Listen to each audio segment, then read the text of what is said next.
চাকরি করার। কি হলো, তুমি কি পাগল হয়ে গেছো নাকি? টুপিটা ফেললে কেন তুমি? হ্যাঁ, আমি পাগলই হয়ে গেছি। কি করবে এখানে চাকরি করে? গত 3 মাস হয়ে গেছে তুমি একটা টাকা মাইনে পাওনি। তুমি ভেবে দেখছো যে আমি সংসারটা কিভাবে চালাচ্ছি? বাড়িতে ছোট ছোট বাচ্চা আছে আমাদের, তারা 3 মাস ধরে স্কুলে যেতে পারছে না। আর তোমার তো এই ব্যাপারে কোনো ভাবনা নেই। রোজ সকালে এখানে আসছো, ডিউটি করছো, বাড়ি চলে যাচ্ছো। আর তোমার স্যারের তো এই সমস্ত ভাবনার কোনো বিষয় নেই। আর কেনই বা ভাববে? তুমি একটা সামান্য মাইনের কর্মচারী, তোমার কথা ভাবার ওনার সময় আছে? উনি তো বড় সাহেব। কোনো দরকার নেই তোমাকে এখানে চাকরি করার। এক মিনিট, তোমরা এত চিৎকার চেঁচামেচি কেন করছো? তোমরা এখানে কাজ করে যাচ্ছ, বেতন পাচ্ছ না, কি চলছে এসব? কি করব বলুন তো স্যার?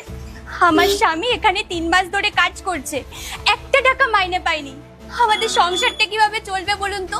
ঘরে আমার ছোট ছোট বাচ্চা রয়েছে, আপনি জানেন বাবু, তারা 3 মাস ধরে স্কুলে যেতে পারছে না। যাবেই বা কি করে? তাদের 3 মাসের স্কুলের ফিস দেব না তাদের খাওয়ার জোগাড় করব? আজকে সকাল থেকে তারা না খেয়ে আছে, ঘরে একটা চাল নেই পর্যন্ত যে তাদেরকে দুমুঠো খাবার করে দেব। আর আপনি বলছেন কেন চিৎকার করছি? আপনার মতন সাহেবরা না আমাদের মতো গরিবদের কথা কখনোই বুঝতে পারবে না। আপনার আবার কি, আপনি তো বড় গাড়ি নিয়ে আসবেন, এসি ঘরে বসে থাকবেন। সামান্য কর্মচারী মাইনে পাচ্ছে কি পাচ্ছে না সেটা কি আপনার দেখার বিষয়? তার থেকে ভালো আমার স্বামী অন্য কোথাও চাকরি করে নেবে, তাহলে তো সে অন্তত মাইনেটা পাবে, আমরা সংসারটা চালাতে পারবো।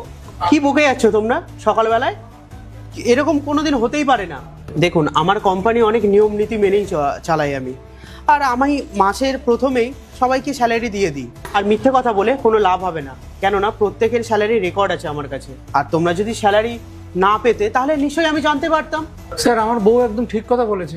আমি 3 মাস ধরে কোনো স্যালারি পাচ্ছি না। আমি তো কাজ করছি, পরিশ্রম করছি বলুন, কিন্তু আমার বউ এটা সহ্য করতে পারছে না যে আমার বাচ্চারা না খেয়ে আছে। কি বলবো স্যার, 3 মাস ধরে সংসার যেমন তেমন ভাবে চলছে।